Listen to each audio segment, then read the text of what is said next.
संसार में विश्राम राम को छोड़कर कोई दूसरा देने वाला नहीं है। मानस की चौपाई कहती है दर्शन करिए। बाबा कहते हैं 4 युग में से हम और आप कलयुग में पैदा हुए हैं। भक्ति के व्यक्ति के नाम का मूल्य क्या है? अरे भाई, कोई जाने या ना जाने,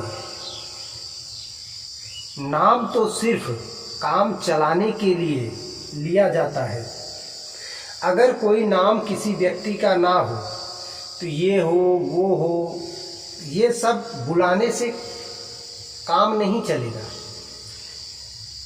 एक गांव में एक शहर की लड़की का विवाह हुआ तो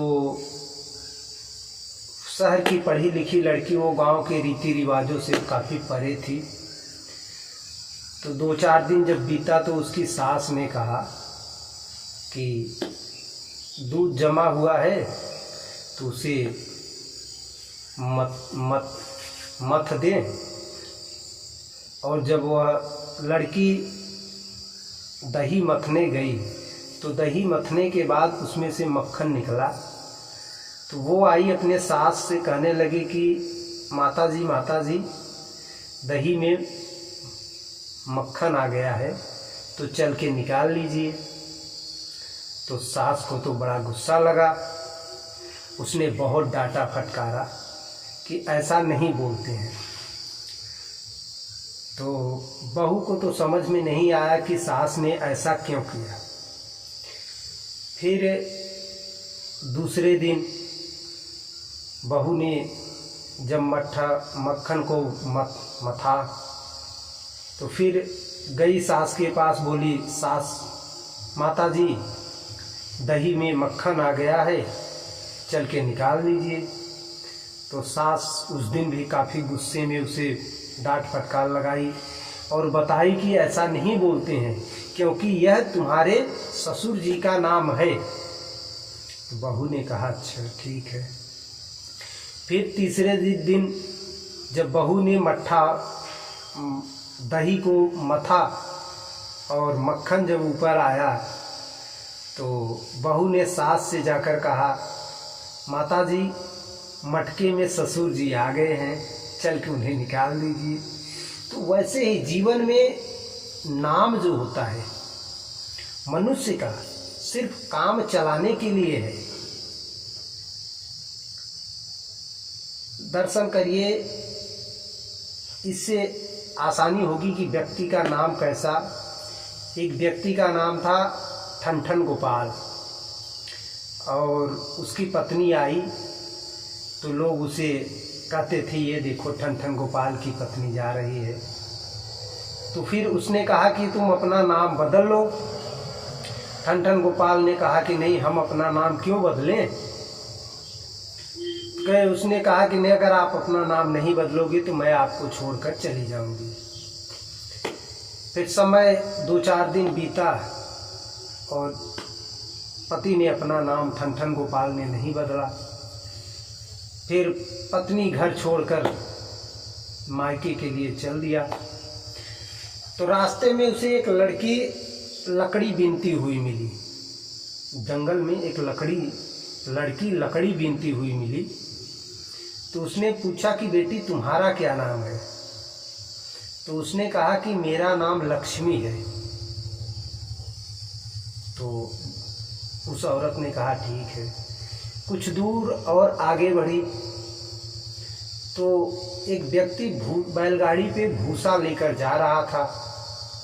तो उसने पूछा कि साहब आपका क्या नाम है? तो उसने बैलगाड़ी के मालिक ने कहा कि मेरा नाम धनपाल है। तो बहू ने कहा ठीक है। थोड़ी दूर और आगे गई तो उसने एक व्यक्ति की अर्थी जा रही थी तो उसने देखा। तो उसने कहा भैया ये जो जिनकी आप लोग अर्थी ले जा रहे हैं इनका क्या नाम था?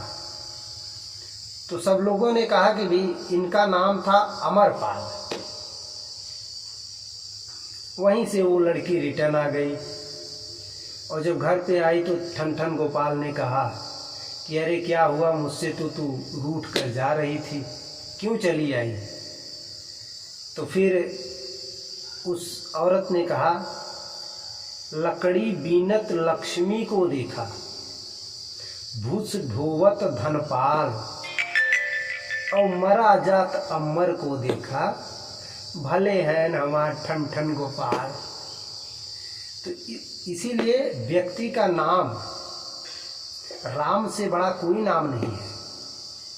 और जीवन में, संसार में राम को छोड़कर कोई विश्राम देने वाला नहीं है।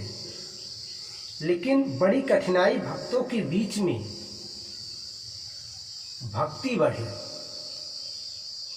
कबीरा तेरी झोपड़ी गल कट्टों के पास, जो करेंगे सो भरेंगे, तो तू क्यों होते उदास।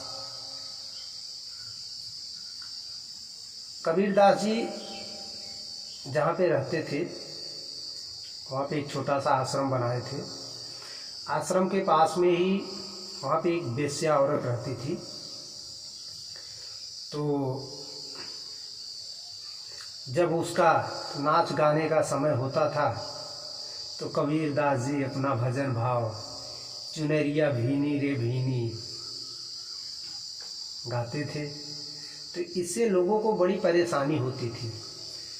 तो उसने अपने साथियों से बोला कि भाई साधु सन्यासी आदमी है, इसके पास होगा क्या, तो इसकी झोपड़ी में आग लगा दिया जाए, खुद ही छोड़कर चला जाएगा। और लोगों ने ऐसा ही किया। उसकी झोपड़ी में, कबीरदास की झोपड़ी में आग लगा दिए। तो कबीरदास जी ने कहा, सोचा अब तो चलो, ये रघुनाथ जी की इच्छा, जही विधिनाथ होई हित मोरा, करहु सुबेगी दास मैं तोरा। तो वो झोपड़ी छोड़ के मैदान में आ गए और वहाँ पे अपना डेरा जमा लिए। तो जब घास फूस का झोपड़ा था और प्रभु की ऐसी लीला हुई कि हवा चली और झोपड़े से कुछ तिनके उड़कर उसके घर पे चले गए और वहाँ पे आग लग गई। अब लोग लगे बुताने। तो वो औरत आई कबीरदास जी के पास और माफ़ी मांगने लगी कि प्रभु हमें क्षमा कर दीजिए। तो कबीरदास ने कहा, हमने तो कुछ नहीं किया और हम तुम्हें क्यों मना कर दें, तुमने भी क्या किया है। हानि लाभ होते रघुनाथ की कृपा से सब, मोहि मानवों को माथ ठोक हाथ मलने दे। कबीरदास जी बोले तेरे यारों ने लगाई मेरी झोपड़ी में आग,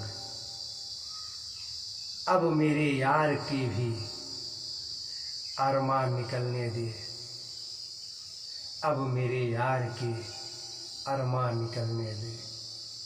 इसी के साथ अगर यह वीडियो आप सबको अच्छी लगी हो तो प्लीज़ लाइक करें और सब्सक्राइब करें। जय श्री राम।